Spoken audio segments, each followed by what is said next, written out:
Hola a todos, bienvenidos a este nuevo curso entonces, donde vamos a ver cómo analizar un circuito RLC. ¿Qué es un circuito RLC? Un circuito que está compuesto por resistencia, bobina y condensador.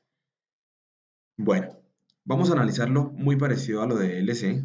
Vamos a recordar que en el circuito LC teníamos la bobina, ahora tendremos una resistencia y un condensador. Y de esto analizamos que teníamos una respuesta de modo oscilatoria, ¿no? Que podría ser así. El todo es que al tener esta resistencia, esta nueva resistencia que está aquí, pues vamos a tener una convergencia y nuestro sistema en algún momento se va a acabar toda la energía porque es consumida por la resistencia. Ahora, ¿qué tipos de forma puede tener esta onda al analizarlo nosotros? Entonces encontramos que podríamos disipar la energía de tres formas diferentes. Bueno, encontraron los que hicieron todo el análisis matemático de esto. Esto es un circuito de segundo orden, ¿no? Entonces, circuitos RLC es un circuito de segundo orden. ¿Por qué segundo orden? Porque tiene dos elementos activos. Dos elementos activos. Podría ser RLL. Yo podría tener dos bobinas y sería también de segundo orden. O RCC. O LC nomás también es de segundo orden. Listo. Entonces, vamos a mirar, según como vimos en el circuito pasado, pues teníamos una respuesta oscilatoria y que converge. Esta ya prácticamente está entendida, ¿verdad? Entonces, esto tiene un nombre, este tipo de circuito. Voy a mostrar el otro tipo de onda. Entonces, yo tengo un voltaje y ese voltaje, voy a hacerlo de otro color, ese voltaje va a ir cayendo. Perdón un momento, voy a cambiar aquí el color de esto que no quiero que nos confundamos. RLC. Listo.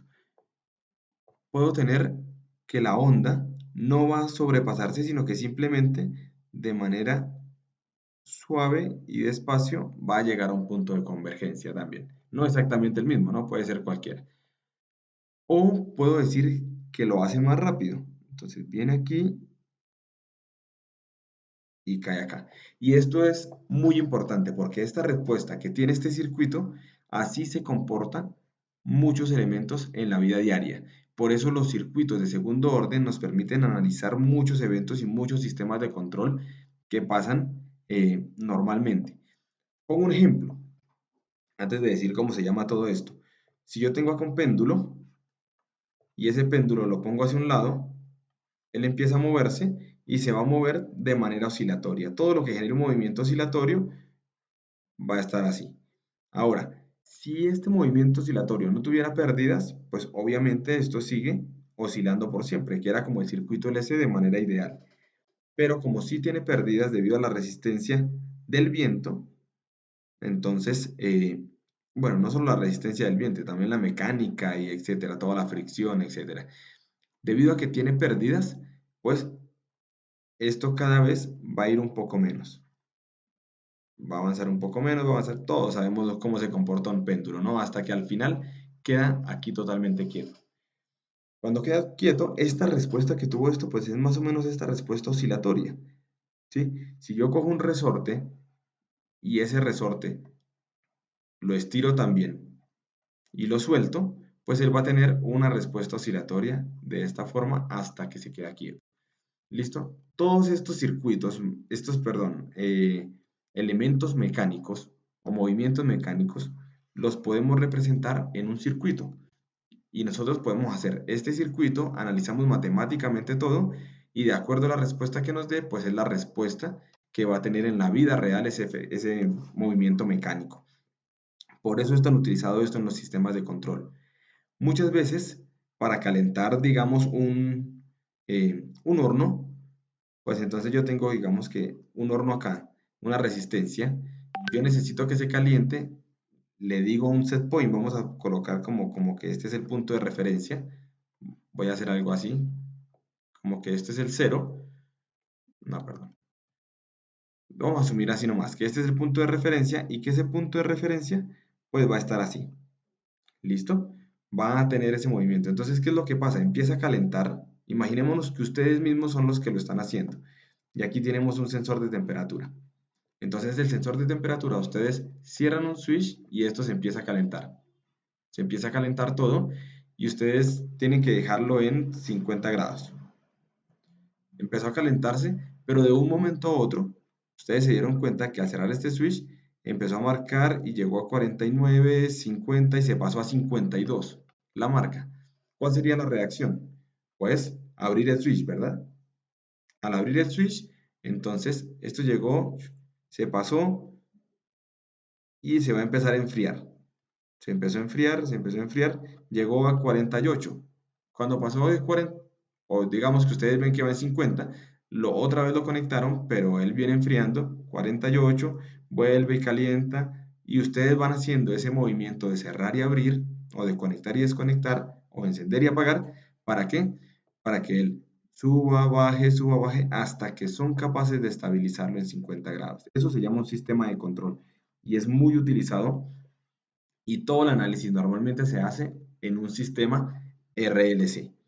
Otro ejemplo muy chévere o que me gusta bastante es que antiguamente cuando las filmadoras estaban en los helicópteros, hagan acto de fe que esto es un helicóptero bonito, cuando las eh, cámaras estaban aquí, las cámaras, pues la vibración del helicóptero hacía que la imagen quedara con toda la vibración, lo cual pues no servía para filmar. Hoy en día los drones ya utilizan este sistema también.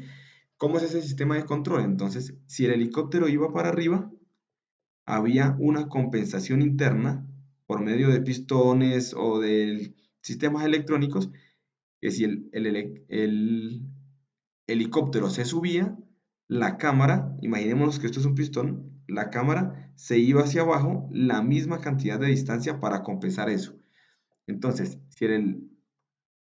supongamos que esta es la vibración que tenía el helicóptero, iba subiendo, bajando, iba vibrando así, pues la cámara compensaba. Entonces salía un brazo que empujaba la cámara hacia abajo, esa misma distancia, subía esa misma distancia y corregía.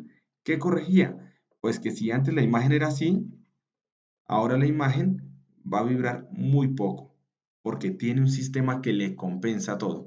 Obviamente, alguien cogió esto, lo convirtió, sacó el modo matemático de esto, lo pasó a un circuito RLC, lo analizó en un circuito RLC, compensó esto que está acá en el sistema de control y fue capaz de generar eso. Ahora pues lo aplican a muchos elementos, a muchos drones, a muchos lugares donde se estabiliza todo y gracias a esa persona que no sé, pues quién, bueno, muchas personas lo pueden hacer en sistemas de control, me imagino que muchos lo intentaron, se tienen sistemas de compensación completos.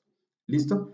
Vamos a analizar entonces en el siguiente video un poquito más ya de matemática, sin salirnos de las aplicaciones que tiene esto, ya netamente matemático. Nos vemos en el siguiente video.